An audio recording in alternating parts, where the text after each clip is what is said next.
She only had time to grab the baby and run before the mud covered up her house completely. Simon saw all of this happening from the fields and started to run towards the village with some other men. When they arrived, they found that the school had been completely covered by the mud, and already some people were frantically trying to dig out the children who were buried in the mud. They saved a few children, but most of them were already dead. NGOs came quickly to help. After a short time, most of the remaining villagers had been helped to find shelter. But they found out that half the villagers had been killed, including most of the children. Simon and Rose had lost their 3 older children. They were too shocked and numb to talk much, and the little energy they had was needed to find food and survive. After a month, the villagers were given help to rebuild their houses in a safer place, further from the mountains. Neither Simon nor Rose had talked to anyone yet about how they felt, but they felt worse and worse inside. Pastor Mark and his wife, Hannah, had been on a trip the day of the mudslide. But when they got back, they tried to help people. One day, Hannah sat down with Rose and encouraged her to talk about her pain. First, she gently asked Rose, "What happened that day?" Rose started telling her in a timid voice. After a while, Hannah asked, "And how did you feel?" She started to describe her feelings of panic and despair at the moment of the mudslide. She cried and cried, but also felt like a big burden was being taken away. Hannah put her arms around Rose and asked, "What was the hardest part for you?" Rose answered, "That they have never been able to find the bodies of our children." She started to cry even more than before, like something very deep was coming out of her. And after that, she felt exhausted but relieved. Then Hannah prayed for Rose and said gently, "I will come again next week and we can talk more. Until then, I'll be praying for you." That was a heavy one. Very heavy one. I mean, 1 minute you have your entire family together. The next minute, something just crops in, and everything is just confusion, so much emotional pain, so much. I mean, hurt all over, everywhere. Community together, family, everyone is displaced. The entire community. Yeah. So my question to you: what 3 questions did Hannah ask Rose in this wise that actually helped? I believe the first question Hannah asked was, what happened on that day? What happened on that day? That was the first question. And when Rose was able to speak to it, Hannah went further and asked that, how did she feel on that day? Yeah. With all that went on, how did she feel? I believe these 2 questions, so the first one, actually, we really ask people when they are going through issues. We just go and sometimes, if the person, sometimes we don't even know what to say at that moment, so sometimes we just sit. But when we get that window where we need to ask questions, I believe these are vital questions that are leading questions. That helps the person to express him or herself in the way that will sort of be a relief to that person. So I believe that I really like the first question when you have. I really agree with you on that, because this is somebody who has gone through a very tragic event, losing their children, and they are numb, they are confused, and really don't know what to do. And nobody is actually talking to them until Hannah comes in and asks the question. So I kind of agree with it. It just goes back to what we were discussing last week on this same thing, where you know, people who can experience an incident will go through life and period of life as if nothing has happened. Exactly. But have not had the chance to open up or vent those kind of displeasures out to bring healing to them. Yeah. So this is a leading question that I believe Hannah asked that helped Rose express herself much better. Oh, okay. So from the story, we realized that the event just happened. Okay. So trauma normally don't announce its presence. And trauma has no respect of person. It can happen to anybody. Okay. So from the story, just like my brother just said, the questions that Rose or the pastor's wife asked was that, what happened? How did you feel? And the third one, what was the hardest part for you? The hardest part. The hardest part. That for me, that is the critical aspect of it, because it is the hardest part that gives you, the listener or whoever you are trying to help, the listener, okay, it gives you the clue for you to be able to know how you help the person. Okay. So always there's a need for us to ask, what is the hardest part? Okay. All that has happened. Yes, you feel this way, you feel that way.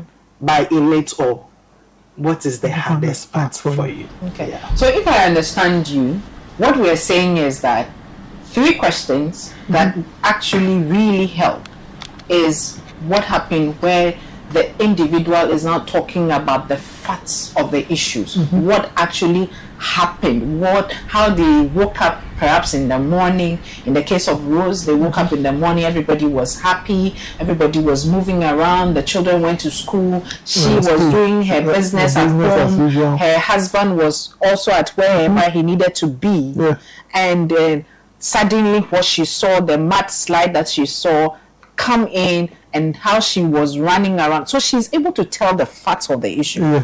Then when it gets to the how did you feel? Now the individual begins to look at, or introspection. Introspection, that's the word. Looking through themselves to identify the feeling. Was I sad? Right? Yeah. Okay. So what else can we say in that direction? I mean, she might have said she felt devastated. Okay. Looking at the children, those who were able to draw out of the mud, like they are lifeless. But you know, you just sent this child to school. Maybe probably give the child some prepared food for the child to take to school, waved him or her goodbye, only to see the lifeless body of that child of yours.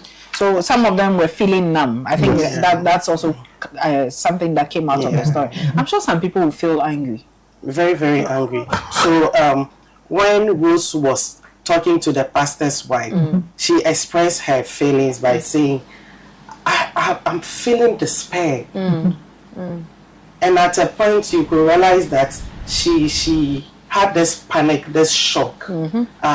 So usually when people are going through traumatic experience, all these feelings come to play. Okay. So because the issue about trauma, it impacts your mind. Exactly. So there's this fragmentation in your mind. I say, do you get it? All the things are divided, scattered. So the baseline question, what happened? What happened actually helps the person to reorganize whatever that is happening in their mind. A clear picture. A clear picture. So if the person is able to narrate whatever that happened, you see there will be rearrangement of whatever that has happened in the mind. That distortion, it begins to rearrange, come to normal. So it's a beginning of healing. Okay. I like the third one you spoke about, where you said, what is the hardest part for you?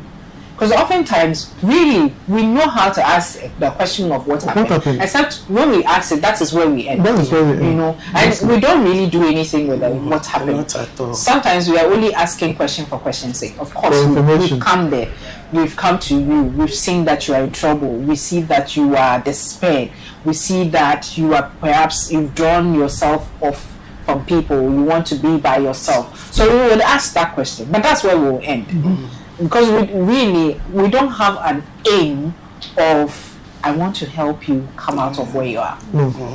Sometimes we may have the aim, but we are only kind of, I said something the other time, ticking the box. You know, of course I'm your friend. I've seen that. Charlie, you don't look well. Aha. So by all means, I'll come and ask. And then I'll just say, maybe perhaps just pat you. Oh, it is well. But if I can ask you, with all that has happened to you, what was the hardest part? Then now you are narrowing down from every other thing that has happened, all the fragmentations that have come together. You can now pinpoint directly to what was the hardest part. Wow. That is interesting. The hardest part. How can talking about your pain help you heal? How can it help you heal? You know, we started last week on this same trajectory. Once you're able to talk about an incident you've gone through, just like my sister Jeff said, it gives you a picture of, okay, this is what actually happened. There might be some areas that you might not have taken notice of. Okay. But being able to retell the story, first of all, relieves you of any pressure or it might be even the guilt. Maybe by virtue of what the person has gone through, you might be blaming yourself. So the guilt you might be feeling will be reduced. Or that confusion that's in your mind, once you begin to tell the story, you get those clear picture and the confusion comes down a little. That's what I would say to this. Okay. So, talking about your pain lessons, the burden. Okay. Already we said that, okay. So, one of the questions is to ask the person, how do you feel? The feeling aspect helps you to express yourself, to come out with those emotions. Fine. So now that you have expressed yourself, how did you express yourself? You did that by talking. Okay. So talking about your issues, about your wounded stories, experiences, it lessens the pain. And there's a saying that a problem shared is what? Half solved. So it is always good to talk about your pain. And it also helps you to gain an honest understanding of whatever you have gone through. Okay. Because sometimes you go through issues and you talk about it once, twice, and you realize that, okay, I'm getting more understanding to whatever that I went through. I'm getting more insight from whatever that I went through. So by so doing, you realize that, maybe because of this or that, that's why this particular thing happened to me. So talking about it relieves you, and it also helps you to gain a deeper understanding of whatever you gone through. I just want to ask you, does it help to accept what has happened? Of course. Yes. Okay, how? Once you're able to see a better picture, just like you said, okay, now I begin to see that, no, actually this happened because of this. You'll be able to now, that you now be getting to that acceptance stage. Because once you are talking about it, you are in a way reliving the experience. Okay. So you are getting to the place where, okay, the thing really happened. First of all, I was in denial. But once I'm talking about it, that means the thing really happened. So I'm coming to that place of acceptance. Okay. Yes. Okay. So, sorry, you had something to add. That's fine. Okay. No, please. Let's feel free. continue. Okay. So I am. If I'm getting the clear picture, this is a pastor's wife who felt this individual, with what they have gone through, they need help. And the help they truly need is me being present and they talking. But I can guide them in a way that will bring healing. Mm-hmm. So an individual, a person is there to help. But how do these people get healing? Who gives the healing? It's the Lord that gives the healing. Okay. So, you said the pastor's wife. Yeah. This is a man of God. A man of God's wife.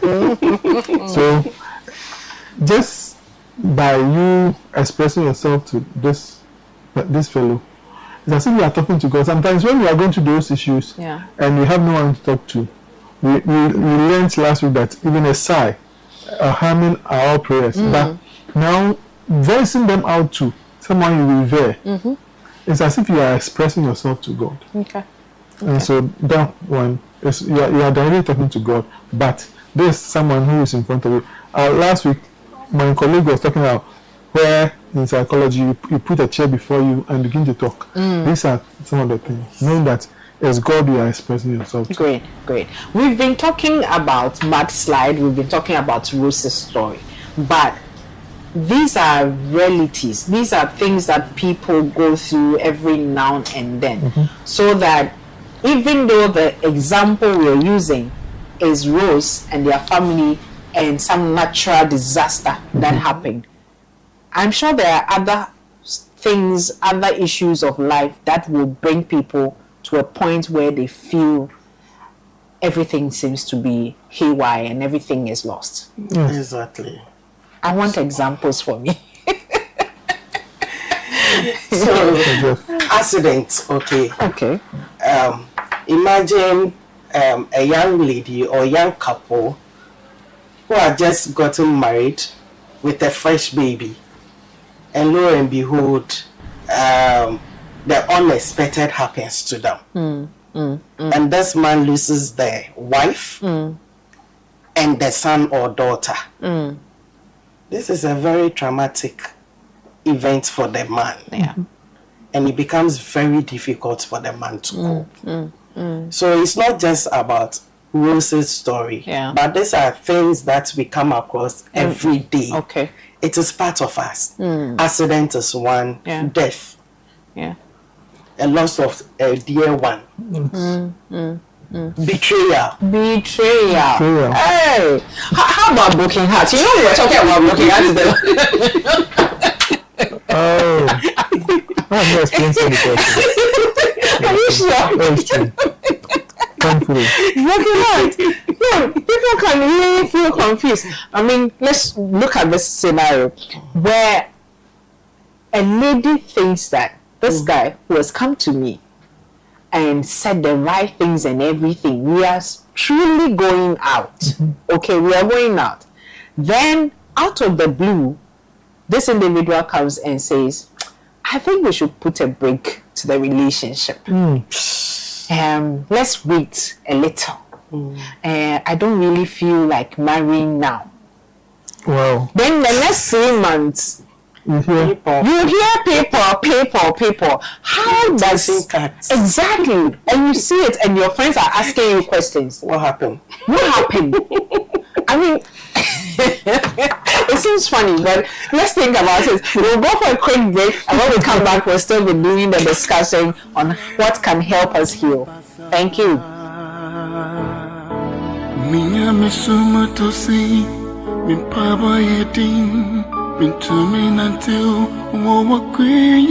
Welcome back. It's been an interesting discussion behind the scenes. We were still talking about the broken heart. You know, it may look funny, sound funny.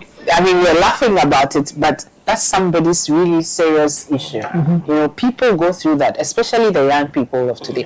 And some people are actually taking their life because of that. Yes. Very, very true. You know, I'm hearing young people who say, I told him I love him, and he says he doesn't love me, and so I want to die. Like, how is that? Because their heart is broken. It's serious. It's serious. Yeah, it's really serious. You see, the issue about trauma, okay, it's not about the event, Okay. but the effect of the event. Okay. how it has affected you. And you know, the mind works in connection with the heart and our reactions. So, okay, you have been betrayed. Broken heart. How is it affecting you? How are you feeling about it? So a young lady will tell you that I don't feel like bathing. I don't feel like dressing up. After all, when I dress up, who am I going to show it? Oh my goodness. So what I thought is, let's say it's just a betrayal. So what will make you think that way? It means something has impacted your mind. And it is affecting the way you are behaving. You get up very angry. You don't want to talk to any man. Any man that approaches you, you are angry with that man. And in actual fact, I'm sorry to interject, a prolonged situation like that now makes the individual say all men are like that. Exactly. All men, all women, they come from one woman. Exactly. I wanted to ask you. Is it on the same book? On the same issue, but in a different direction. You know, we always, where is the heart that is broken? And I mean, because you are a psychiatry nurse. Yes. What should we be saying? Is it broken heart or what is exactly? Okay, so when we talk about the heart is not the one that pumps. The heart we are talking about that is broken is not the one that pumps blood. Okay. The one is flesh. Okay. But I believe the heart is a fusion. You know, when back in school we used to do the Venn diagram. So we have the aspect of the soul, where is the will, the emotions. We have the spirit, which has to do with the conscience. So where the conscience and the soul meets, that is the core, the very core of our being. Okay. So when we talk about the heart of man, it's not the one that pumps blood. It's your very core. Okay. So because your will and your emotions and your conscience, which you use in hearing from the Lord, is all fused together, and that is the center. That is where God dwells. That is where He wants. So I believe when we talk about the issue of broken hearts, it's unfortunate though. But one thing I always use in comforting people is that Jesus Christ Himself went through broken hearts. Okay. So tell us about that. His heart was broken. Can you imagine? Even though some of us might call it betrayal on account of Judas, but on the cross, Bible says that when His side was pierced, water and blood gushed out. That's right. And there was a rupture of the heart. So He went through all those things for us. So that we wouldn't have to go through. So that when we are even going through, you know that someone has gone through it in the deepest of way for you and that. So you take solace in that. If Jesus Christ's heart was broken, can you mend my wounded or broken heart? Yes. So I think we can also talk about loss of property. Sure. Joblessness. I mean, all these things comes to play. You work so hard, build and everything, and suddenly one day fire up. A whole family is in the house sleeping, dawn, and then somehow fire gets. And you know this thing we've been using to secure our windows, the burglar proof. The way we are building it. To the extent that when such issues arise, you can't get to the door, and you have locked yourself in the heat of trying to protect yourself at the same time from thieves. It's really something that we should be discussing and seeing the best way forward. I've seen a couple of other things that some people are doing, some innovation, but I think it's something that we ought to look at, because we are putting our own lives in danger, even though we're trying to protect the very life. So we have been discussing what possibly could be causing harm, trauma, tragic trauma to us. But the one thing that I think the pastor's wife did well was to listen. Was to listen. Yeah. So, who is a good listener? I heard you breathe your something. Ladies first. Let me give you. Please go ahead. Ladies first. Okay. So, a good listener is someone who has the patience. Okay. Create a safe environment for the victim to talk. Okay. I'm saying a safe environment because it's not all environments that are safe. Okay. Yes. An environment that is devoid of distraction. Okay. Okay. Where the person can have, the victim can have that peace of mind to discuss whatever that he or she has been through. Okay. Okay. So aside the patience, aside the safe environment, you, the listener, you have a role to play. Okay. As the person is talking, we have already discussed about the steps. Okay, the 3 key questions that you have to ask. Okay. To get the victim into the conversation and also allow the victim to express him or herself. Okay. And the last aspect of it, that is what is the hardest moment, gives you the listener the clue as in ways and means you can help the person and not assume whatever the person is saying you already know. Okay. Okay. So aside that, as a good listener, you have to watch the facial expression of the person. Aside the facial expression, you have to attend to the person. Okay. You must be an active listener. Okay. Attending to the person, not just a verbal listener. You know we have verbal listeners. Oh, Kasamiti. What are they doing in the background? Do you get it? You see the person fidgeting with his or her phone. So they are there. Exactly. I'm listening. How is that possible? Because I mean, the moment I start looking at my phone, then it means that there are some other things that are there. I'm listening to you. So that is not a good listening. Okay. It's not a good listening. It's just a verbal listening. Okay. You are just hearing whatever the person is saying, but you are not just paying attention to. Okay. But so the paying attention gives you the clue. Okay. How the person is feeling whilst talking about the issue. Okay. And again, as a good listener, you must have time. I see you smiling. Time for the victim. That's the key.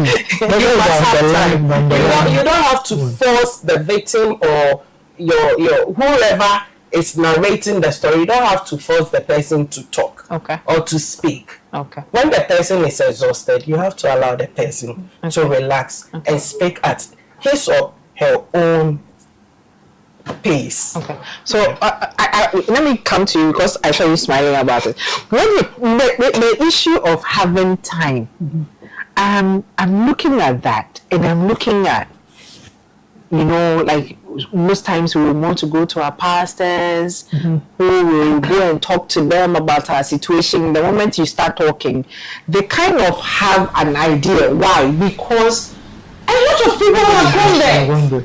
They talked about their situation, and the moment you start, they kind of know where you are going. So they will kind of cut you off. And again, because you said you're a chaplain, so today we are you. Cut you off, and then start right away giving you some scriptures and telling you not to worry, God will do it. What should we be doing?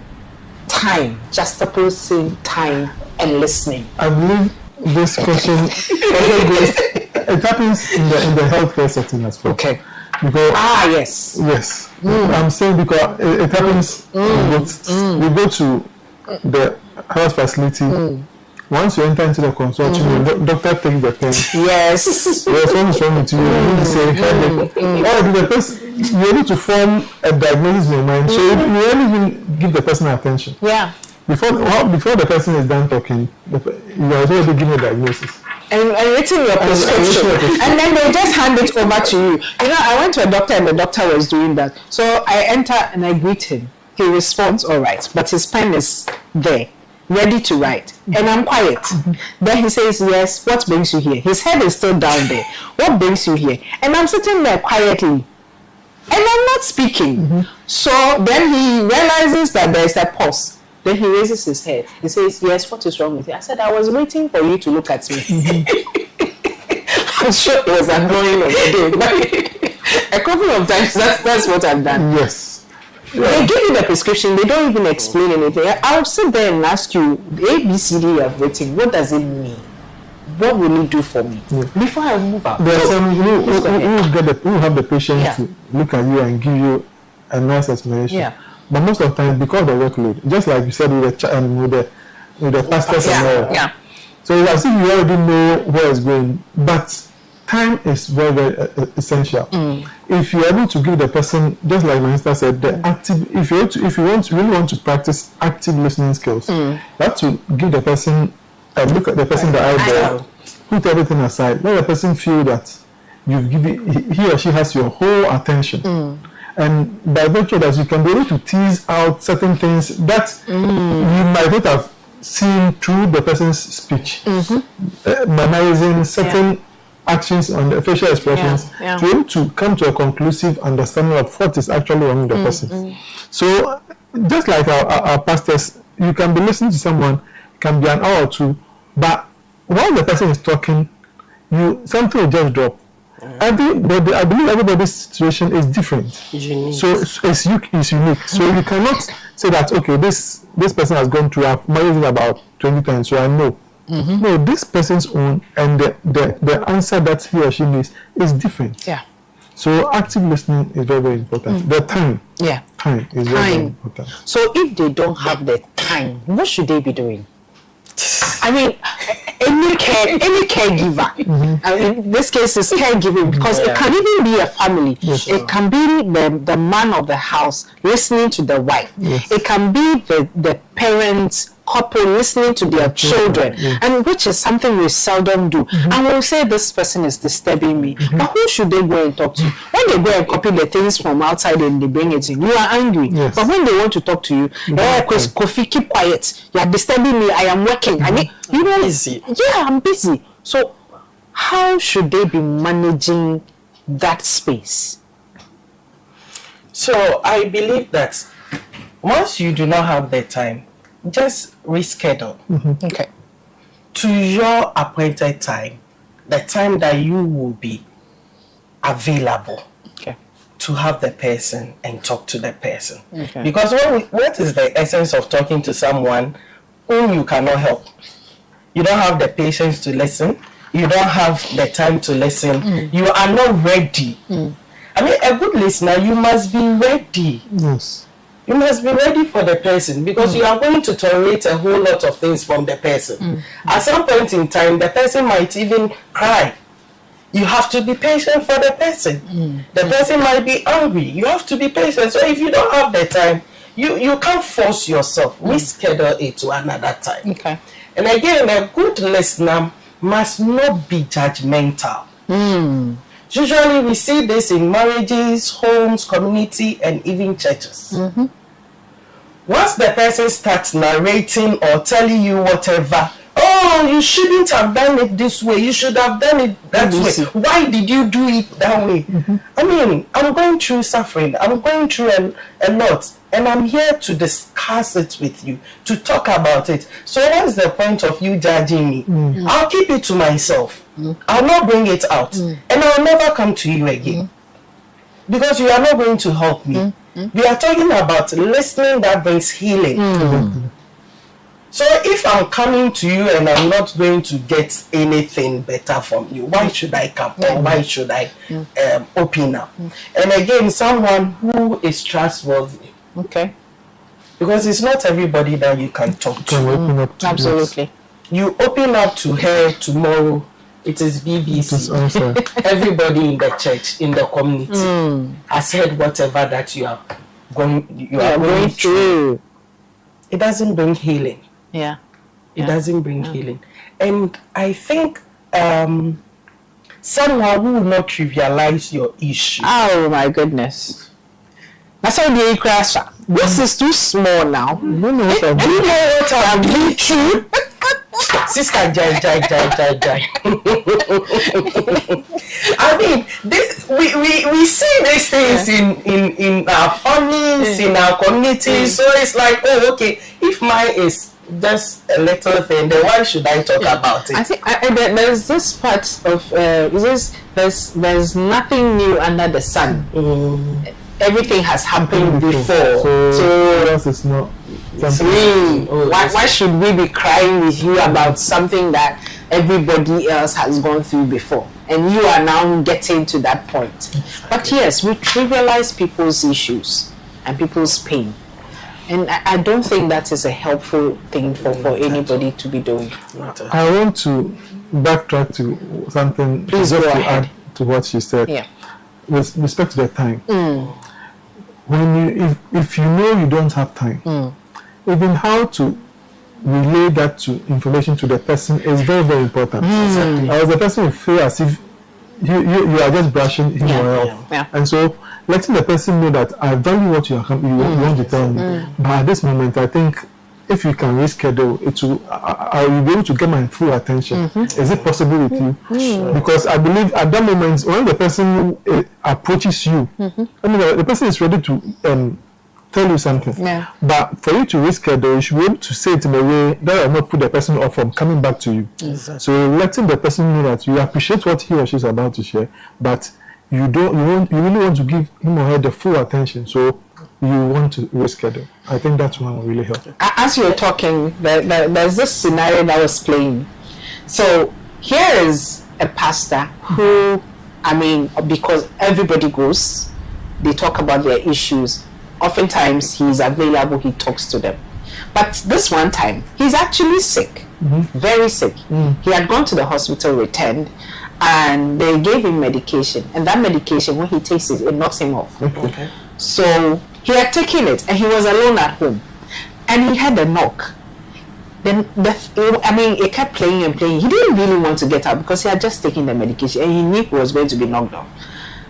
But because of the way the knock was still consistent, so he opens the door, sees this is church member, and greets and says, I am not really well today, so can we do it another time? Says, no, Pastor, I have been trying to get to you. And so today when I got up, I needed to come here. Pastor, I have a serious headache. I just want you to pray for me. Serious headache. I am telling you. So this pastor is standing there confused. And he says, look, everything about me at that particular moment, you could clearly see I am not myself. But this woman wouldn't leave. Wow. So eventually he prays for her and he leaves. She leaves and then she's like, Pastor, also. You know, but my question to that is, how do you work with people like that? What should you be saying at what time? You know, there are certain pastors who say, my doors are always open. You know, at what point can a caregiver put in some breaks to help they themselves so that consistently you don't have to be rescheduling? I mean, such people when it happens. What do you do? You need to, there are times when you look at your own self, just like in the case of this pastor you are talking about. Okay, let me use myself as an example. Sometimes I go to my pastor, I want to talk to you about something. You just look at me and say, okay, are you sure? Can we schedule it? And then that's why, as a human being, you need to also look at people's facial expressions. Okay. I don't know how this woman's approach was to the pastor, because for you to see someone you know, once you see one or two minorities, you should know, no, this is not the best time to talk. Oh, I think I came at the wrong time. Can I'll go and come back. So in as much as we need help, we should also put ourselves, that's the empathy you're talking about. Where you need to put yourself in people's shoes to find out, no, I think I know this person enough, and the mannerism he or she is putting up, he's not his true self. So let me just give a little space and come back at a more conducive time. Anyway, I also believe that there's a need for pastors to create that boundary. Exactly. Okay. You can't be there for everybody. Not all. Okay. Your health is at stake. You need the strength to also care for others. And to care for your home. And to care for your home. So if your doors are open 24/7, you wouldn't get the time to care for yourself and even for your home. So there should be a boundary, there should be a limit, and there should be systems. Everybody should not just get up to the pastor. At least there is assistant pastor. There should be systems in place. Okay. Where at least when the issue is a very dire moment or a very dire one, then it can finally come to you. So when it comes to you, the pastor, and you are not even well, you know that, oh, this very one, it's a critical one. So let me do something about it. Or let me give it to someone else. Still delegate someone to do that. Or if you don't create that boundary around you and you don't delegate, you will always break down. Our time is fast spent, but in 30 seconds, what else can we be doing as far as healing is, expressing our pain? What can we do? What other thing aside talking? What can we do? 30 seconds each so that we will just end up. Okay. So before that, a good listener must not be someone who is quick to provide answers. You are just there to listen to the person, to express whatever the person is going through. So aside talking about your pain, there are a lot of activities that you can do. You can also do what we call the act expression, where you try to draw your pain on a piece of paper. Yes, it is not, the emphasis is not on the drawing, but it's a symbolic of you expressing whatever that is happening to you on that sheet. Yeah. Thank you. I think music can help. Okay. And even dancing. Exactly. Dancing can help. Okay. These things, especially listening to music. There are times where when I find myself in a very tight corner, what I do is just put in the good music and dance. That's nice. And it really helps me. I dance and I sweat and it helps. Great. Thank you so much. It's been an interesting discussion. Maybe just on the next week's discussion, we will still visit the other expressions that we can do so that we can talk a bit more on that. It's been an awesome time discussing what can help us heal when we find ourselves in tragic situations. And this time, we have been solely looking at listening. How do I do it well?